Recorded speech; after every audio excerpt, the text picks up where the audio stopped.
হাদিকে যারা হত্যা করার উদ্দেশ্যে গুলি করেছে তাদের পরিচয় পাওয়া গিয়েছে। তারা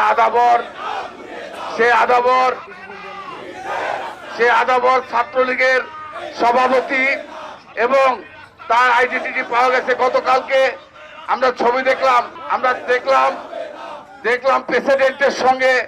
প্রেসিডেন্টের সঙ্গে তার ছবি। আমরা ছবি দেখেছি আজকে সকালে, এবং স্বরাষ্ট্রমন্ত্রীর সঙ্গে তার ছবি, নানকের সঙ্গে তার ছবি।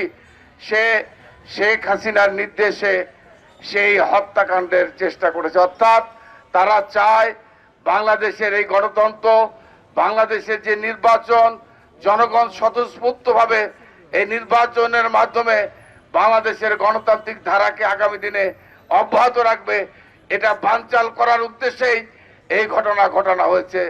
আমরা বিশ্বাস করি, প্রিয় ভাই ও বোনেরা, আমরা এই ঘটনার সঙ্গে যারা জড়িত এবং আগামী দিনে আরো ঘটনা ঘটতে পারে, এই জন্য আমরা এখানে একত্রিত হয়েছি। আমাদেরকে সতর্ক থাকতে হবে।